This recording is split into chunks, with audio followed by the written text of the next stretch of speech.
The two things don't really go together, but I'm going to try to make sense of it.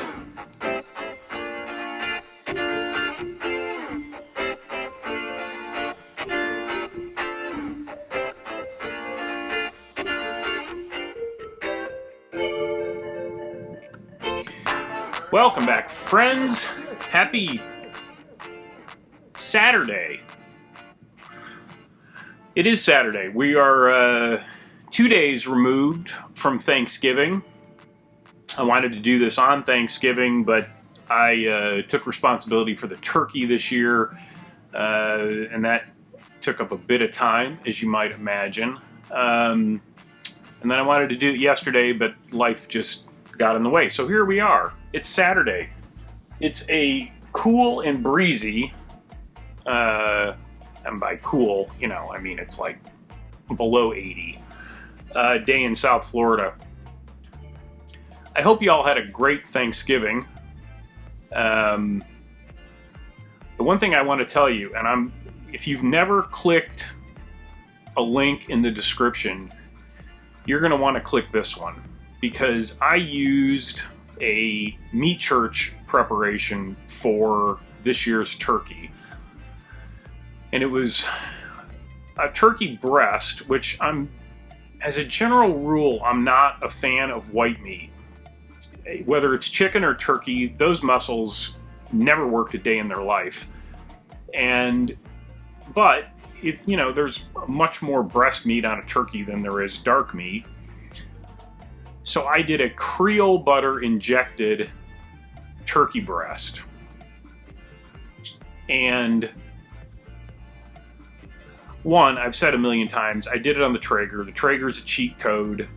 It's one of two things that I said I was going to buy as soon as I got down here. I did buy the Traeger right away. The second, obviously, was a paddleboard, which I just bought recently, pulled the trigger just in time for winter to come and the wind to pick up and for the Gulf to be challenging. A challenging paddle, to say the least. But I did this turkey, and it's always a little stressful when you're doing something that you've never done before. But I took one bite, and it may be the best thing I've ever made.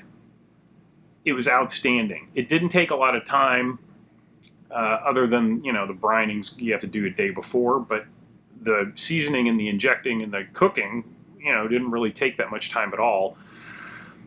And I can't recommend, if you like to grill, barbecue, man, you need to check it out, because it was outstanding, and it's going in the rotation, and I can't wait to make it again.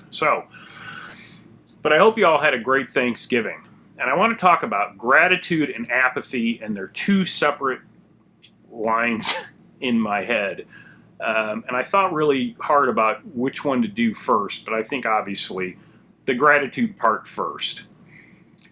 I'm grateful that I'm down here and that I'm able to spend holidays like this with part of my family anyway, and not have to travel like I did for years, decades, to be,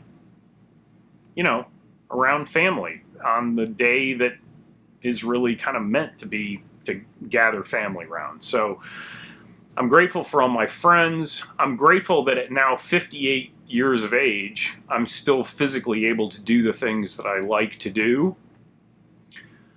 And obviously I'm grateful for all of you that have, whether it's the first video you've watched or you've been watching for the years now that I've been doing this, I'm grateful.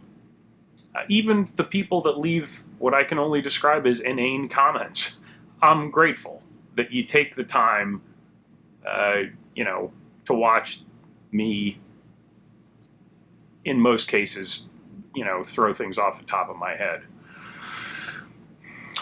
The apathy bit, I was out walking the other day and I was thinking about, as I often do, bicycle advocacy and infrastructure and the, you know, I've mentioned it before, just how lousy the infrastructure is down here.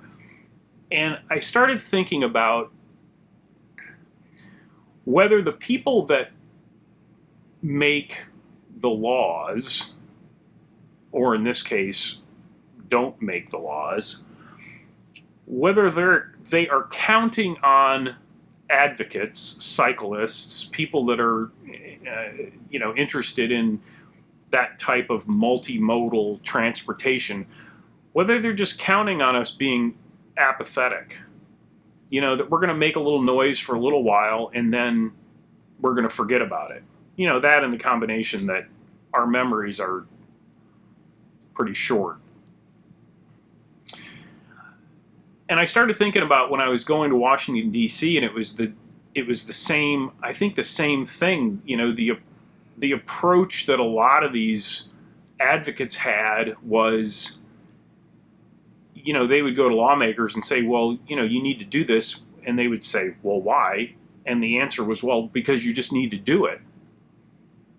And then, I'm sure the lawmaker then would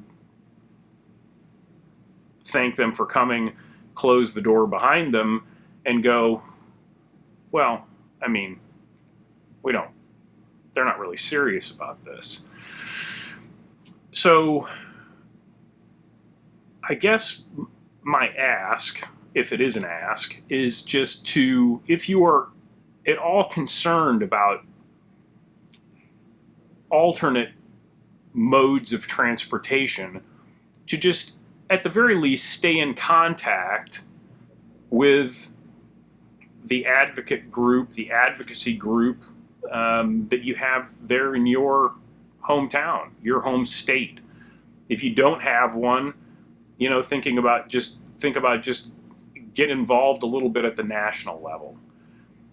I have this sneaky suspicion that they just assume that, most people are going to be, there's going to be a level of apathy when it comes to this type of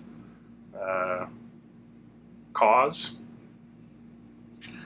Again, just a thought that I had rolling around in my head, and as always, interested in your thoughts. Once again, this season, the holiday season, can be crazy. It can be challenging, it can be depressing, and I think I've probably experienced all of those things over the years during this time of year. So I hope you make the most of it. And like I said, family, friends, that's really what matters. Thank you again. I hope something good happens to you today.